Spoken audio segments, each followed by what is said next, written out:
The prosthetics world is a strange world. Once you start, you never leave. And for instance, here, I've been here for 20 years and I'm still the baby of the branch, really. I think there's only two guys that have been here less than me, and they've been doing 16 and 17 years. Yeah, we've all grown up together, really. We all get old together here, and it's never changed.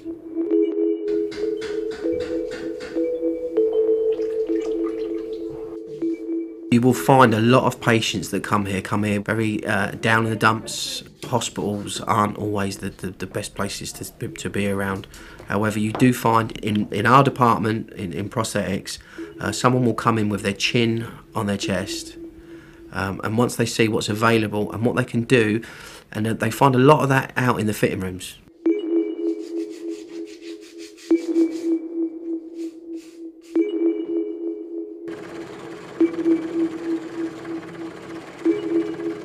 A young guy will come in depressed and down and sit there and listen to these old guys who are still walking around on metal limbs that they wouldn't dream of swapping for a leg that costs £20,000 because they're happy on what they've got. And you'll find that they'll sit there and listen to guys that are working for Amputees in Action, doing stunts on films, and they'll realise life's not as bad as it is, and they'll generally walk out, a lot happier when they walked in.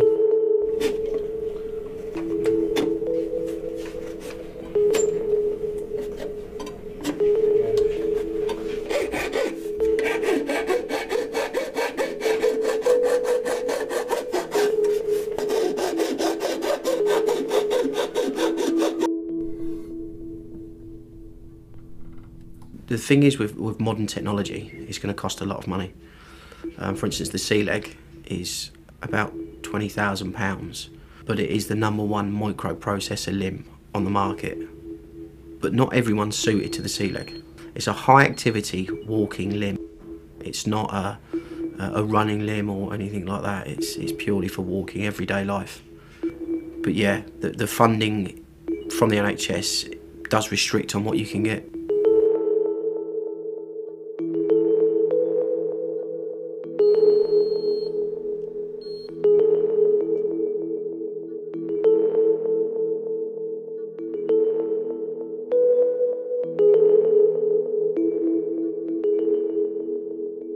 My accident happened 1974. I was 4 years old. I was messing around on a railway line, somewhere I shouldn't have been, obviously, and I touched the live rail trying to cross the track, and I got electrocuted. It hasn't affected me at all in any way because of my age that I lost it. I think to lose it as a youngster is much better. However, back then prosthetics were like dinosaurs, they were heavy, aluminium and leather and wood. So it would have affected me now because it would have disabled me, but because of technology nowadays, I don't have any effect. I don't wish I had two legs, and I don't miss it. So we get a lot of satisfaction out of seeing the kids come in. And the problem with the kids is not the kids, it's the parents. They're the ones that are really jumpy about what their kids are going to cope and how they're going to get on in life. But generally, a kid will put the leg on and just run up the corridor and they disappear. And the parent will be chasing them, saying, "Oh, don't run on that, don't do that. You're going to hurt yourself." But we always say to the parent, don't treat the kids any differently. If they're going to climb a tree and fall out of a tree and break an arm, great. They've got to be able to do what their friends, and buddies are going to do. We can provide any limb that can do anything.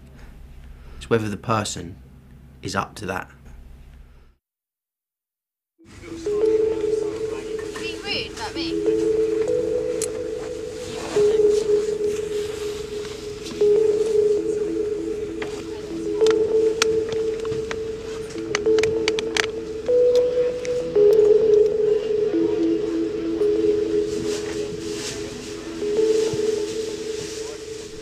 I was blown up on the 9th of February 2007 in a snatch armoured Land Rover. Basically driving down a road, bomb went off at the side of the road, and I honestly thought it was from the other side of the vehicle. I felt a thud, saw black smoke, and my eyeballs shook for about 10 minutes, but I wasn't in much pain at all, so I didn't realise so much that it was me. I kind of thought it was from the other side because the guy next to me was making quite a lot of noise and stuff like that. So I knew we'd been hit, but I thought I'd got away with it really. I'd felt a thud, I knew something had hit me, but I kind of thought it'd come through him and then hit me, so I wasn't too bad. Anyway, he dropped to the floor and I went down to try and help him, do a bit of first aid, and that's when I realised that my leg was gone. It was still attached loosely, but obviously as soon as I put weight through it, you know, it's not attached properly. And I remember it just being numb from my feet all the way to my belly button. I just couldn't feel anything.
I think the last count was around 5,000 seriously injured, and then probably 2,000, 3,000 of them will be very seriously injured, so amputees and above.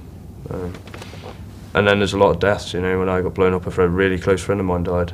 A couple of weeks before that, a young guy died on his first tour. I think there's 1,000 of them. There's thousands and thousands of guys doing good stuff, I think. I'm very proud of what I've done, I really am. But I'm not the only one, and I think it's great how much support people are getting and how much drive people have.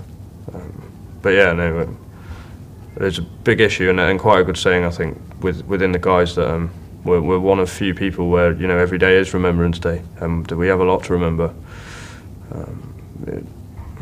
There's thousands of them. There's loads of people with good stories. I have guys who climbed mountains, climbed Everest, crossed oceans, it's inspiring for me, really, because you're trying to keep up all the time, trying to beat the guy that you were in the bed next to. My life's nothing, really. I just wanted to go forward. I'm lucky with the opportunities I've had, and I'm very proud of what I've done with them, but there's far better stories than mine. I broke down once, actually, in physio, in prosthetics. I had to walk out, and there was this lad, and when you first go to prosthetics, you get this cage thing. It's like a false leg, but not a false leg, just an inflatable bag, so you get used to putting weight on your stuff. And there was this lad on that fucking cage, and I broke, because I knew exactly where he was, I knew exactly where his mind was. It was the same leg, it was the same injury, do you know what I mean? And he was 18, 19 as well, and I just thought, fucking hell, so I'm standby. But yeah, it breaks me every time I go. It breaks my heart.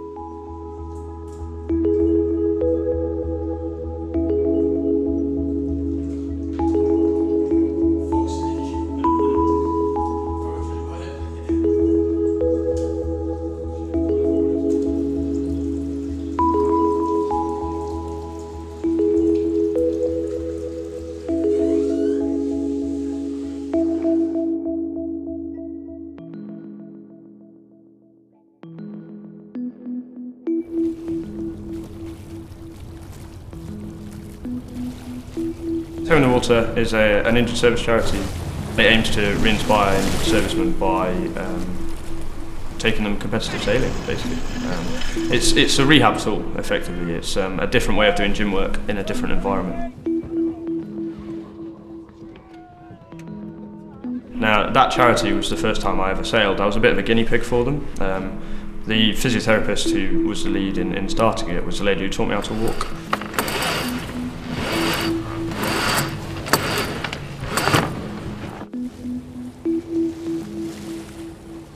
Chris would definitely be somebody that I would now call a friend. He's a very entertaining character. It was amazing to see how much he's come on and how on the one hand, supremely confident he is, but on the other hand, how open to learning and wanting to desperately be this sponge and take all this new information on and be really good at anything that he turns his hand to.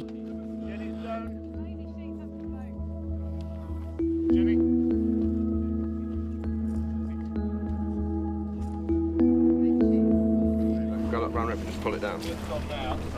Just pull it that way. See how it's sliding down? Just pull it so it goes. Yeah. Stop.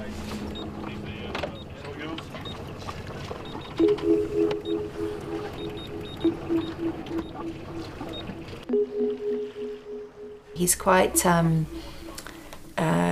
serious in trying to do a really good job, which sometimes is quite at odds with the sort of very carefree, sociable character that he is out of a work or on the water.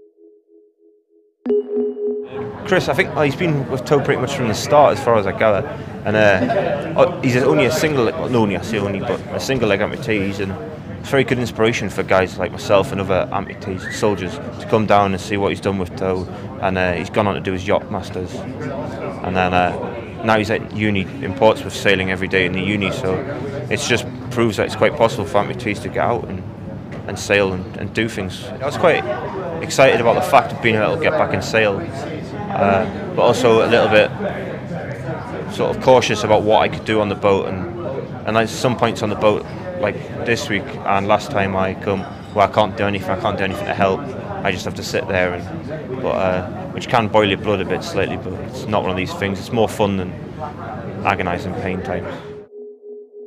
I was out on Herrick 11 in Afghanistan in 2010, and I detonated a device with my left leg which took it clean off at the incident, and then later on in hospital they took my right leg off, and that was straight back to Birmingham to Selly Oak for 9 weeks, and then 9 weeks there I moved on to Headley Court, where I've been for the past 2 years, and I've come to Toe in the Water now twice as a part of my rehab programme.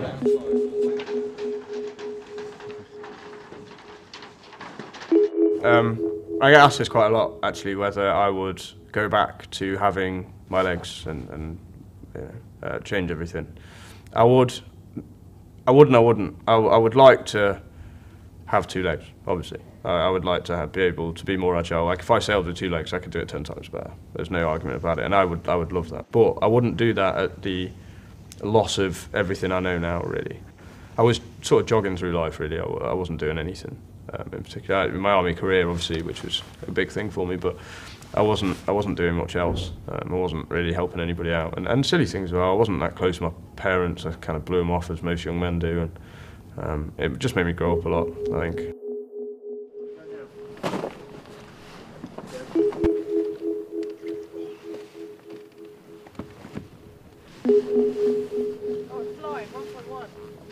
I've done things I'm really proud of. I got into uni, I got my A-levels, I got my yacht master, I've done all these sorts of things, and I think I've grown a lot in the last 5 years, more than most people I know at my age, actually, because I've had to do things 3 times harder, sometimes. But yeah, no, I wouldn't go back. I definitely wouldn't go back. Although I'd quite happily have my legs back.